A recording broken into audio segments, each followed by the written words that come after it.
Hello friends, welcome to my channel Champa village recipe. আশা করছি আমার পুরো ইউটিউব ফ্যামিলি আপনারা সবাই ভালো আছেন। আমরাও সবাই ভালো আছি। আজকে একটি অন্য রকমের মজাদার রেসিপি নিয়ে চলে এসেছি। আপনারা সঙ্গে থাকুন। যারা আমার চ্যানেলে নতুন তারা চ্যানেলটিকে সাবস্ক্রাইব করে রাখুন।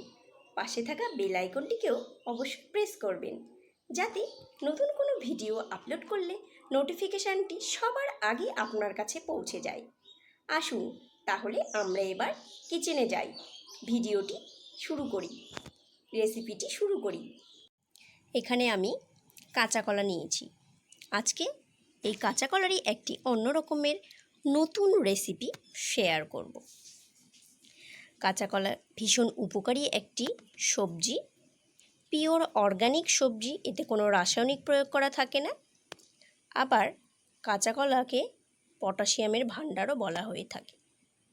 কাঁচা কলায় এত পরিমাণ পটাশিয়াম রয়েছে আমাদের শরীরের জন্য, যা ভীষণ প্রয়োজন,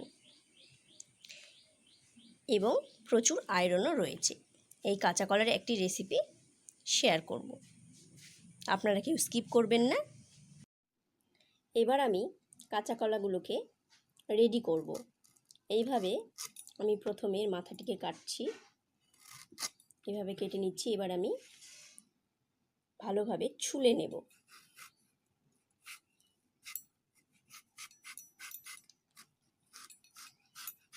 বেশ ভালোভাবে খোসাগুলোকে ছাড়িয়ে নেব।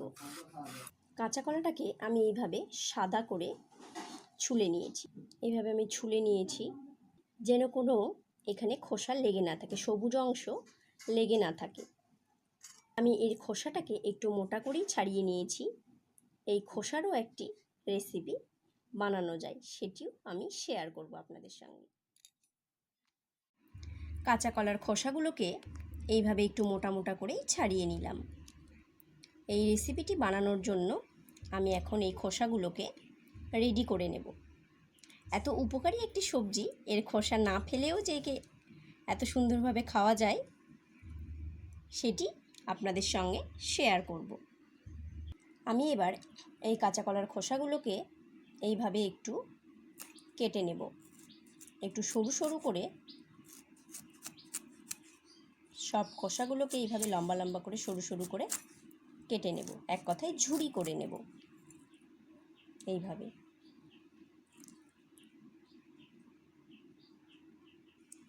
বাকিগুলোকেও আমি সেমভাবে এইভাবে কুচিয়ে কেটে নেব, ঝুরি ঝুরি করে কেটে নিলাম। এবার এগুলোকে আমি একটু জলের মধ্যে দিয়ে দেব, যাতে এর কালো ভাবটি বেরিয়ে যায়।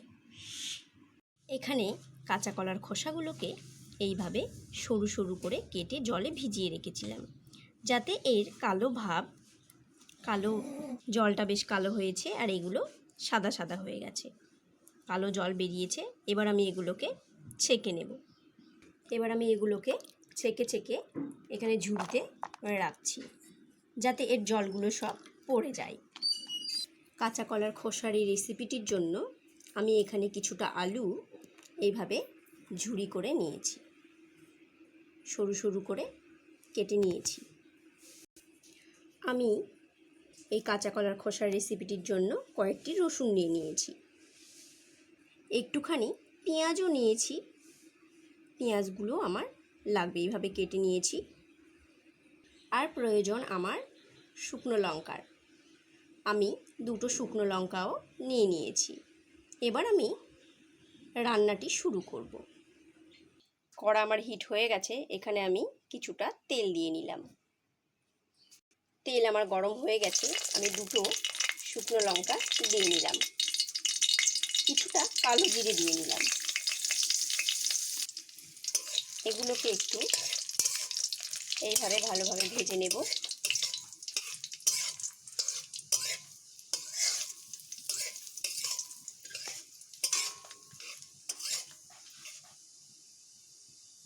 এবার আমি যে রসুনগুলো রেখেছিলাম সেই রসুনগুলোকে আমি এবার দিয়ে নেব।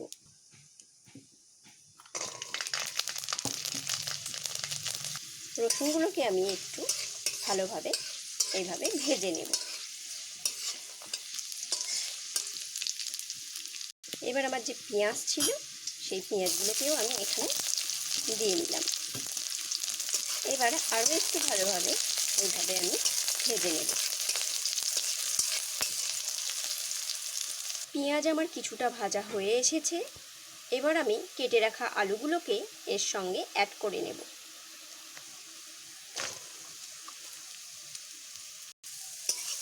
আলুগুলো দিয়ে একটু বেশ ভালোভাবে আমি এভাবে ভেজে নেব। এই রেসিপিটি ভীষণই ভালো। অনেকে হয়তো এই কাঁচা কলার খোসাগুলোকে যেভাবে খাওয়া যায় সেটি হয়তো অনেকেই জানেন না, আবার হয়তো অনেকে জেনেও থাকতে পারে। আলুগুলোকে একটু বেশ ভালোভাবে ভেজে নেব।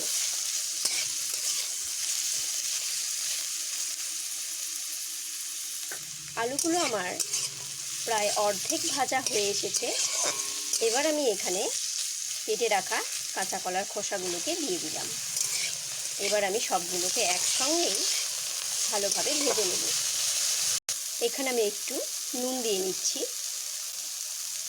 স্বাদ মতো নুন দিয়ে নিচ্ছি, আর একটু আমি হলুদ গুঁড়ো দিয়ে নেব।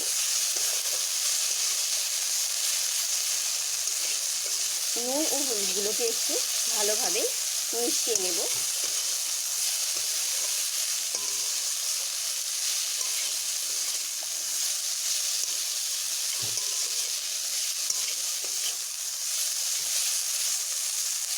এইভাবে আমি একটুক্ষণ বেশ ভালোভাবে এগুলোকে একটু ভেজে নিতে হবে। আমি এবার একটু এটাকে কিছুক্ষণের জন্য ঢেকে দেব। 2 মিনিটের জন্য আমি একটু ঢেকে দেব।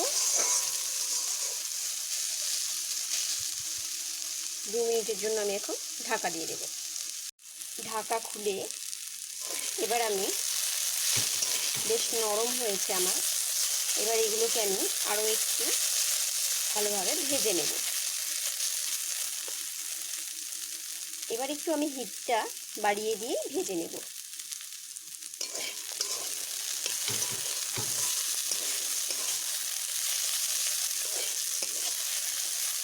একটু অন্য রকমের রেসিপি, মানে ফেলে দেওয়া জিনিসও যে খাওয়া যায় তারই একটি রেসিপি। আমরা সাধারণত কাঁচা কলার খোসা ফেলেই দিয়ে থাকি।